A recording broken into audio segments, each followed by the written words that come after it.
Hola, ahora sí, amigos y amigas de mi amigo Freud, vamos a dedicar este vídeo al rendimiento académico y en concreto a la mejora del rendimiento académico. Métodos para mejorarlo. Como sabéis, parte de mi actividad profesional la desarrollo como psicopedagogo. Y este es el sentido, desde luego, es un tema que tiene, una cuestión que tiene cabida absolutamente en el marco de mi amigo Freud, un canal dedicado a la psicología científica, y la psicopedagogía es un área conexa, ¿verdad? Pero como digo, hay un interés profesional, académico, personal en esta cuestión, en tanto que parte, como digo, de mi actividad profesional la dedico a ayudar a alumnos de diferentes grados académicos a mejorar su rendimiento académico. A veces los problemas son simplemente ajustar cuestiones que tienen que ver con lo pedagógico. Otras veces los problemas son de índole psicológica. Es necesario psicoeducarles. Y bueno, en otras ocasiones hay que trabajar en un marco psicológico más global, más integral, motivándoles, ayudándoles a que se conozcan, a que sepan gestionar sus emociones, a darles un contexto que les permita desarrollar sus habilidades y destrezas de la mejor manera posible, y por lo tanto que su desarrollo cognitivo, emocional y conductual sea óptimo, ¿no? Bueno, pues me disculpáis, he tenido que interrumpir brevemente la grabación para conectar la batería, ya que el nivel de esta era demasiado bajo y no quería quedarme a media grabación. Bueno, pues como digo, me dedico a esto y para mí es una cuestión de sumo interés. Espero que para los espectadores, para la audiencia en general, merezca la atención que supongo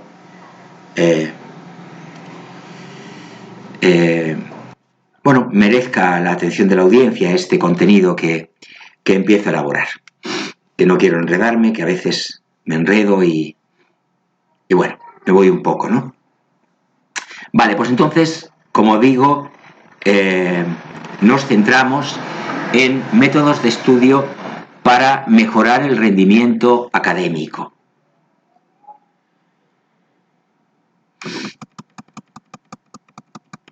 Bueno, el rendimiento académico se ve claramente influenciado por una amplia variedad de factores que en gran medida son controlables. 4 son los principales factores que pueden intervenir en él: la motivación, el autocontrol, las emociones y la memoria. A continuación, explicamos sencillos pasos para mejorar en cada uno de estos aspectos. Comenzamos por orden, por el primero, por la motivación. Para mí es el factor más importante, porque es el motor de todo lo que viene a la hora de estudiar. Muchos de nosotros hemos elegido carreras que de una forma u otra nos atraían. Pero en el plan de estudios aparecen asignaturas que, más que motivarnos, nos hacen sentir que estamos estudiando para nada. Creo, sinceramente, que muchos estudiantes están hipnotizados con el resultado final de su sacrificio diario: aprobar el 100% de los créditos, sin disfrutar del proceso en sí, y eso es un grave error. Una meta que se encuentra tan lejos en el tiempo, dentro de un año o varios meses, no motiva demasiado, por lo que tendremos que establecer un objetivo más cercano que, sin dejar de ser realista, pues sea optimista.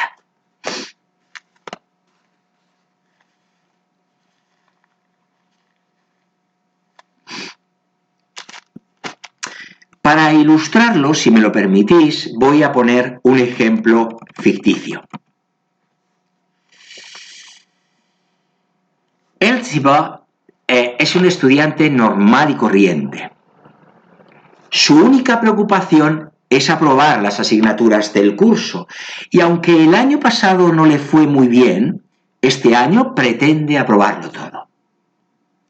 La primera semana, Elzhiba tiene unos apuntes muy buenos. Su letra incluso se puede leer y se propone estudiar 2 horas diarias. Pero al cabo de 2 semanas, los apuntes de Elzhiba dejan de ser tan valiosos y lo de estudiar 2 horas al día se limitó a estudiar 2 horas el primer día. Elzhiba hace un examen, lo suspende, se desmotiva y suspende una y otra vez. ¿Qué ha hecho mal Elzhiba? Vamos a plantearlo de esta manera.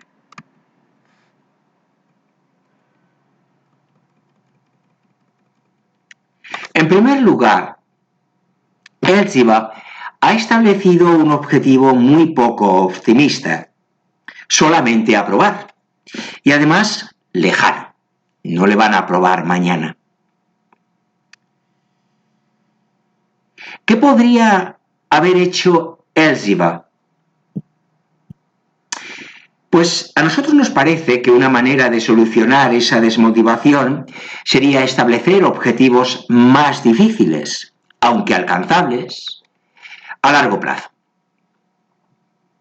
Y concretarlo en una lista con las notas que le gustaría sacar. Vamos a poner ejemplos.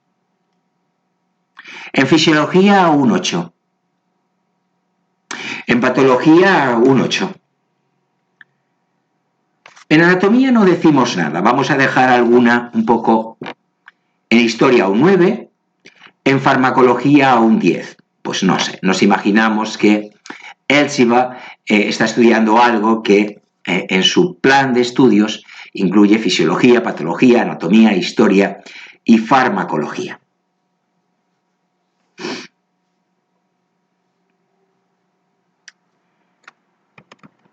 Eso no basta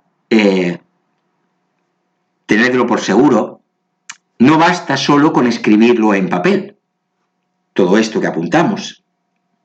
Hay que visualizarlo, hay que creérselo. Aunque esta lista seguiría teniendo un defecto, nos parece, sus objetivos son lejanos y al primer revés los daremos por inválidos. La clave es establecer objetivos inmediatos y a medio plazo.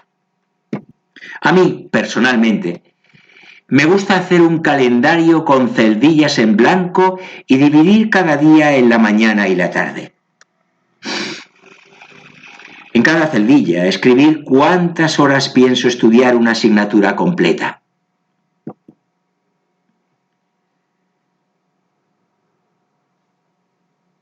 Al final de cada día, puedo poner un premio. Por ejemplo, ver una película, ir a un bar con los amigos o cualquier actividad placentera. Si en ese día cumplo el objetivo, lo marco en verde y me proporciono la recompensa. Si no lo cumplo, no me la proporciono. Tras varias semanas y varios exámenes, los resultados serán evidentes, lo cual nos ayudará a creer en este método y en nosotros mismos. Vamos a pasar a hablar ahora del autocontrol, el segundo de los factores, después de la motivación, que se cuentan entre los principales que pueden intervenir en el rendimiento académico. Pues a ello vamos a hablar de autocontrol. Con autocontrol nos referimos a aprender a sacrificarse y a manejar las constantes tentaciones que se nos presentan a lo largo del día. Cervecita con los amigos, ganas de ver una serie durante horas. notificaciones de WhatsApp, Facebook, ya sabéis. Para ello es fundamental establecer los objetivos antes mencionados y organizar el tiempo, además de poner en marcha todas las medidas necesarias para bloquear esas tentaciones de las que os hablaba.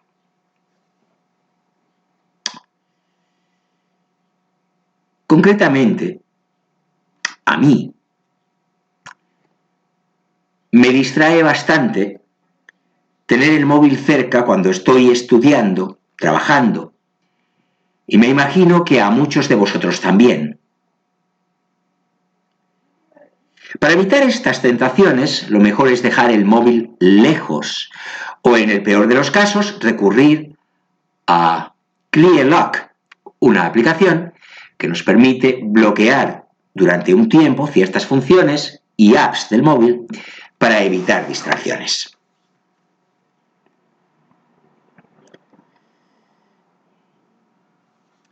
Ahora vamos a hablar de emociones, el tercero de los factores que influyen de manera poderosa en el rendimiento académico. Es muy importante en el estudio y sobre todo en el examen saber controlar las propias emociones. No voy a extenderme en esta cuestión, ya que el mes pasado, en un post que publiqué en un blog que tengo, expliqué las distintas formas de afrontar la ansiedad de los exámenes.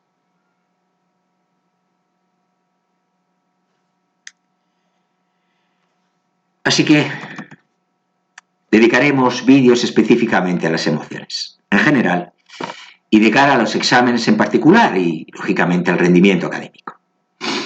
Porque parte del rendimiento tiene que ver con el resultado en los exámenes. Y por último, la memoria.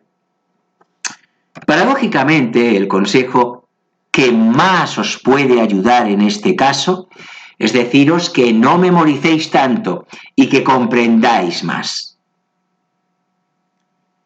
Evidentemente, en todas las titulaciones tenemos que memorizar complejos conceptos y palabrejas de difícil pronunciación, ¿o no? No sé qué os parece. Pero creo que dedicamos demasiado tiempo a memorizar la información de forma mecánica y repetitiva. Esa es la impresión que yo tengo trabajando con alumnos de todos los grados académicos, incluyendo el universitario. Si únicamente nos ponemos a memorizar, quizás y solo quizás, en el examen nos acordemos de todo, pero después del examen ese aprendizaje no nos habrá servido de mucho. Y muchos de vosotros diréis, ¿y qué más da si he aprobado, que era mi objetivo? Por tanto, es fundamental comprender, y para comprender lo mejor es leer primero de forma general el texto, sin presión, como el que lee una novela. El único requisito es que al terminar un párrafo lo hayas entendido.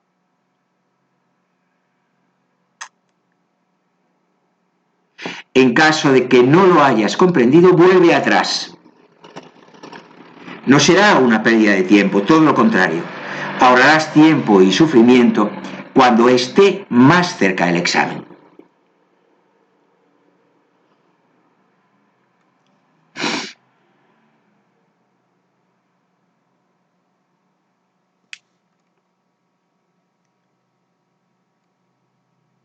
Durante este proceso de lectura general, también podemos ayudarnos del subrayado. El subrayado puede ser un gran aliado, pero creo que en algunos casos está muy desaprovechado. Al ver el libro de compañeros, encuentro páginas y más páginas subrayadas íntegramente. Y en esos casos, el fluorescente deja de ser un estímulo que nos puede ayudar a memorizar para convertirse en un elemento simplemente decorativo.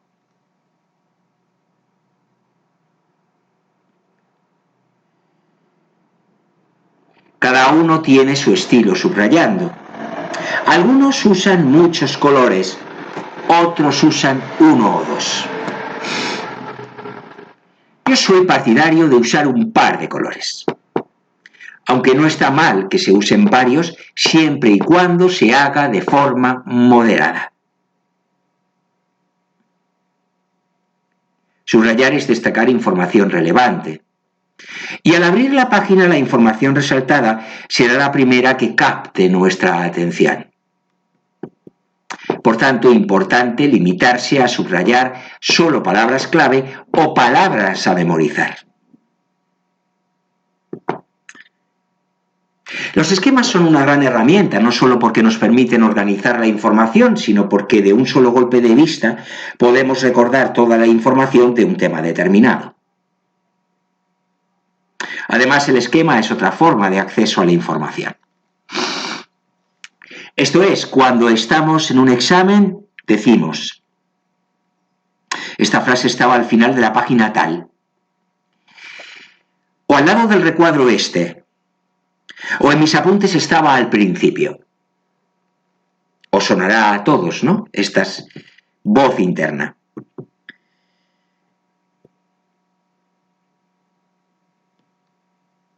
De esta forma, si tenemos varias vías para recordar la información, apuntes, libro, esquema y resumen, puede que se nos olvide una, pero podremos recurrir a otra para plasmarla en el examen. Y ahora contenidos digitales, que estoy hablando, también se puede subrayar en una pantalla digital. Una vez que hemos comprendido, subrayado y organizado la información en esquemas y resúmenes, es el momento adecuado para memorizar la información. Ahora sí. Pero muchos utilizan métodos poco eficaces. Normalmente la repetición. Con la repetición perdemos tiempo y las interferencias pueden hacer que olvidemos. Por tanto, hemos de recurrir a formas significativas de aprendizaje de información. Aprender de forma significativa es darle un significado propio e idiosincrásico a la información, el que nos dé la gana.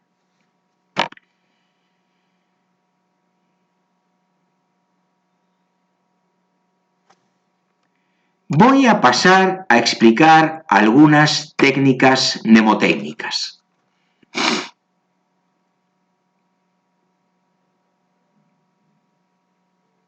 Hay palabras que son difíciles de recordar, por lo que recurrir a una historieta puede ayudarnos notablemente. Por ejemplo, para el fármaco olanzapina, puedo dividir la palabra en dos, 3 o 4 distintas. Ola, lanza, pina. Le asigno a cada palabra un dibujo. Para la palabra ola, dibujo una ola. Para la palabra lanza, dibujo una lanza. Y para la palabra pina, dibujo un pino. Y coloco los dibujos encima de la palabra en el orden en el que aparece. Es mucho más fácil acordarme del dibujo que de la palabra. Por tanto, primero me acuerdo de los 3 dibujos juntos. Incluso puedo inventarme una historieta. Una ola se llevó la lanza e inundó los pinos. Puede pareceros algo tedioso, pero es cuestión de aplicarlo y después de usarlo ya no podrás dejar de hacerlo.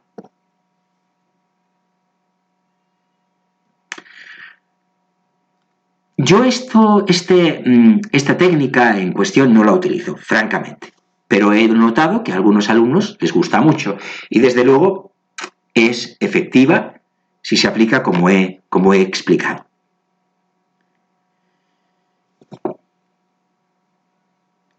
Para recordar información de listas o párrafos más extensos, puede resultar muy eficaz poner al lado de cada frase un dibujito que represente de forma general esa frase. Por ejemplo, para memorizar los criterios diagnósticos del trastorno depresivo mayor. Como veis, barro para casa.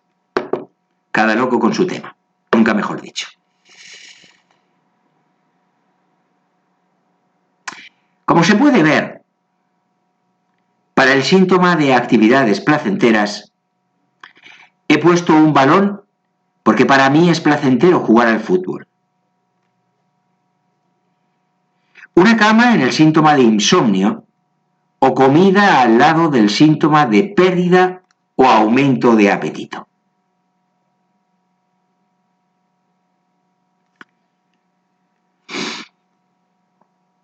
Podemos combinarlo con alguna palabra.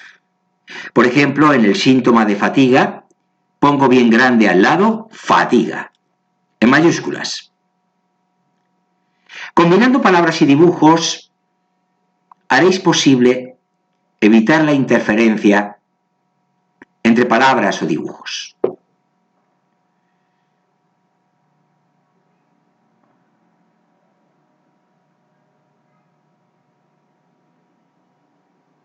Como en el caso de memorizar palabras, puedo inventarme una historia con los dibujos que me permita evocar la información efectivamente.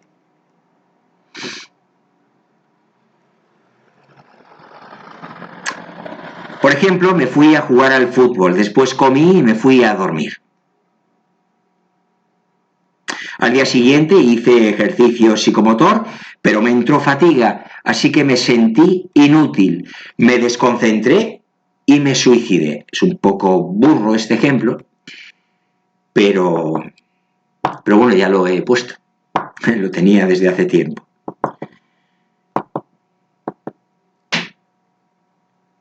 Como sabéis, elaboro textos que voy revisando periódicamente. Esto lo voy a revisar. Me parece un poco burro el ejemplo.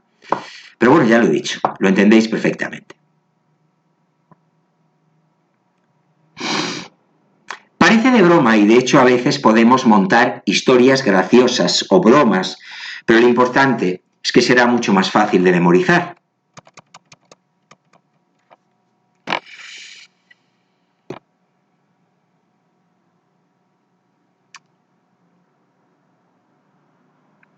En conclusión, motivarnos, relajarnos, autocontrolarnos y memorizar, comprender la información de forma significativa. Es decir, darle un significado o un sentido serán los pequeños pasos que te llevarán al éxito académico. Os deseo mucha suerte a todos.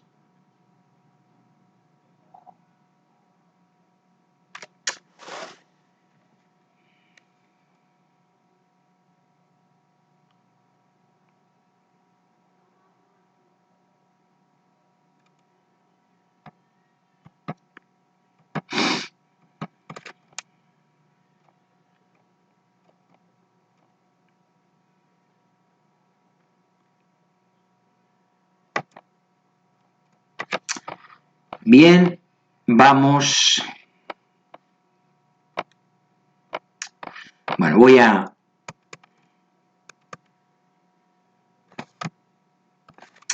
ampliar un poco este vídeo.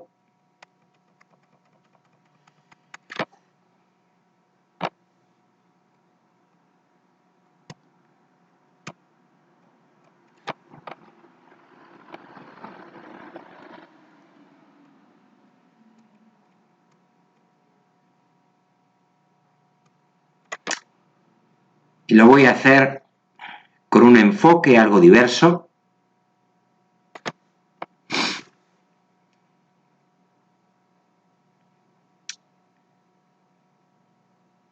Bueno, hay veces que el estudio, en sentido estricto, no basta, ¿verdad? Da igual, de hecho, la edad que tengamos. Cuando oímos la palabra examen, un escalofrío recorre nuestra espalda, ¿o no? Generalmente sí, ya sea por los exámenes del colegio, de la universidad o las valoraciones en el trabajo. A las personas no nos gusta demasiado sentirnos evaluados Es cierto que mientras hay personas que no tienen problemas para sacar buenas notas, hay otras que no consiguen tener un buen rendimiento, sin importar el esfuerzo que hagan o al margen del esfuerzo que hagan. Lo que pasa es que a veces no se trata de tener 3 profesores particulares, de dedicarle una infinidad de horas al estudio o de plantarse en una sesión de espiritismo, si me permitís la broma. Algunas veces para mejorar el rendimiento académico es preciso estimular nuestro cerebro para mejorar las capacidades y conseguir que al fin el tiempo y esfuerzo dedicados al estudio den sus frutos.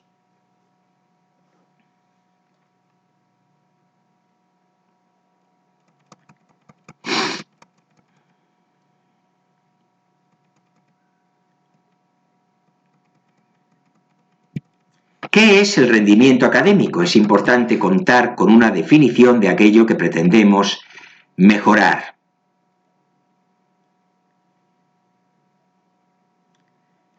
Sin duda es necesario conocer los factores de los que depende el rendimiento académico para mejorarlo, pero eso lo hemos dicho ya en el primer tramo de esta grabación. Bueno, el rendimiento académico sería el desempeño de un alumno o alumna dado en el conjunto de asignaturas que debe superar o competencias que debe adquirir. Unas buenas puntuaciones implicarían que el estudiante ha adquirido todos los conocimientos y habilidades de cada una de las asignaturas.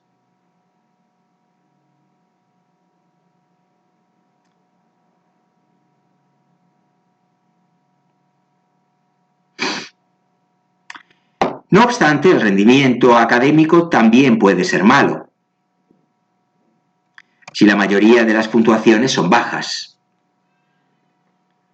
o irregular, teniendo buenas puntuaciones en algunas materias y puntuaciones malas en otras. Tanto en el colegio como en la universidad, no es nada raro que el patrón de calificaciones sea más semejante al irregular que al bueno o al malo.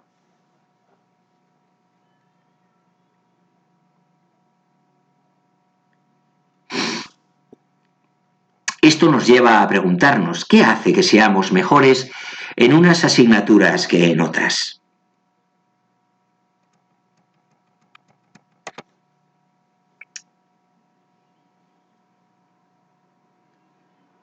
¿Qué factores están implicados en un buen rendimiento académico?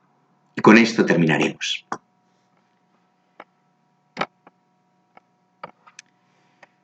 Si os preguntáis por qué vuestro hijo o hija tiene mejor rendimiento escolar en plástica o música que en matemáticas o la asignatura de ciencias,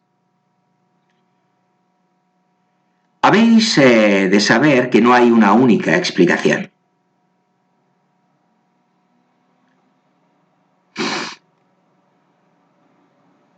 Debemos tener en cuenta diferentes aspectos, como el método de calificación por el cual se evalúa el rendimiento académico, su estado psicológico, la motivación, las expectativas y su autoconcepto, y la capacidad cognitiva de la persona, el desarrollo del cerebro y las diferencias entre las distintas funciones.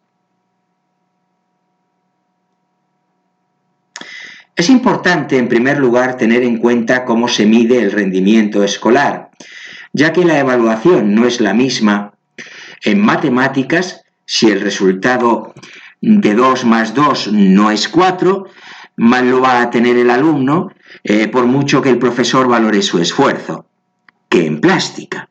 El profesor tiene más libertad para subir o bajar la nota por criterios subjetivos. Que su esfuerzo se vea recompensado en las notas puede influir además en el siguiente factor que pasamos a exponer.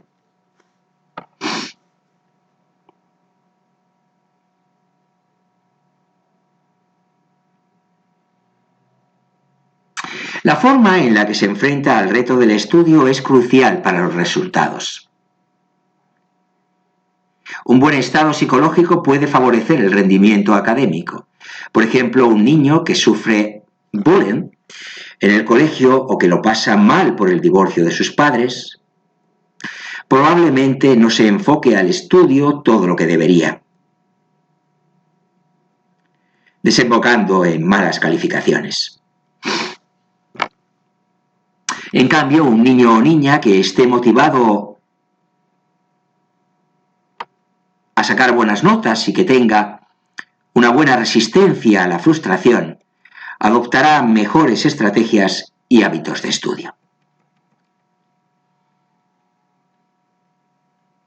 El autoconcepto también tiene un importante papel. Si el niño o niña piensa que no es capaz y que va a suspender, es más probable que abandone el estudio. Total, ¿para qué?, se dirá, y que por tanto termine suspendiendo. Esto es lo que se conoce como profecía autocumplida. Al pensar que el aprobado está fuera de su alcance, que no depende de él el sacar buenas o malas notas, deja de intentarlo y en consecuencia termina haciéndose realidad la predicción pesimista.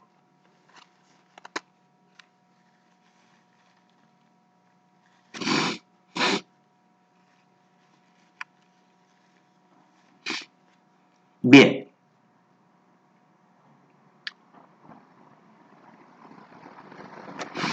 En muchas ocasiones la capacidad cognitiva puede ser determinante y pasamos de factor.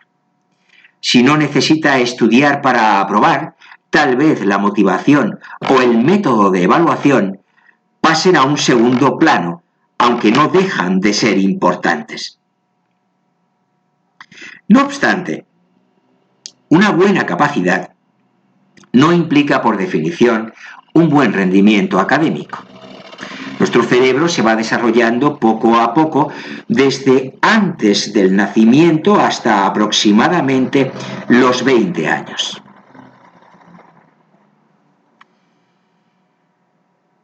Según crece nuestro cerebro, crecen nuestras capacidades cognitivas.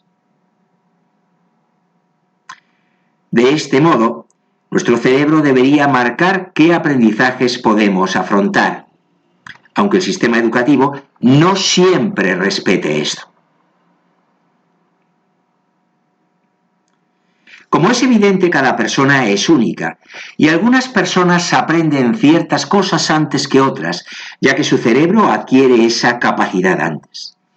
De aquí pueden surgir problemas con el niño que aún no ha aprendido a leer, pues su cerebro aún no está preparado, mientras que el resto de compañeros leen con cierta fluidez.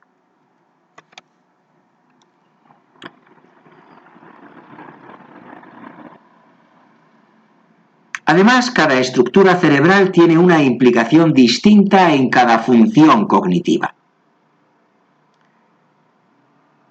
Un niño o niña que tenga más desarrolladas las zonas del cerebro encargadas de las actividades visuoconstructivas,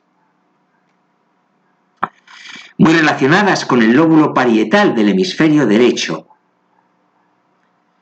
tendrá más facilidades para despuntar en plástica, mientras que el niño o niña que tenga más desarrolladas las zonas del cerebro encargadas de las actividades de cálculo muy relacionadas con el lóbulo parietal del hemisferio izquierdo, le será más sencillo destacar en matemáticas. Estas diferencias de desarrollo pueden depender no solo de diferencias genéticas, sino también de cómo se estimule el cerebro a lo largo de nuestra vida. Algo que repito mucho a los padres.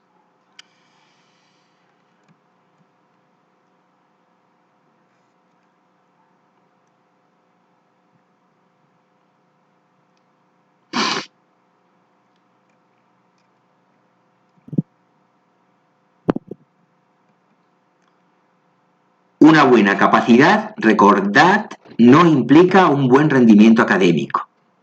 ¿Cómo podemos hacer para mejorar el rendimiento académico propio o de nuestro hijo o hija?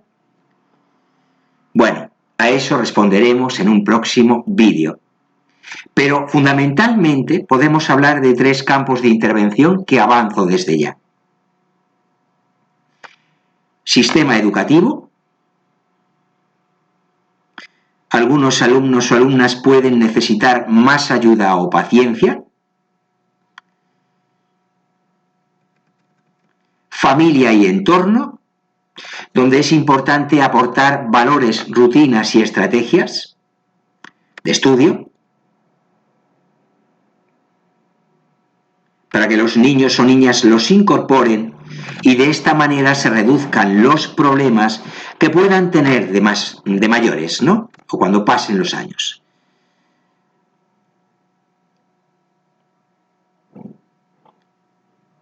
Valores, rutinas y estrategias de estudio, como digo. Y tercer ámbito, entrenamientos cognitivos que aprovechen al máximo la plasticidad cerebral. La estimulación cognitiva o las intervenciones neuropsicológicas personalizadas pueden resolver este problema de base.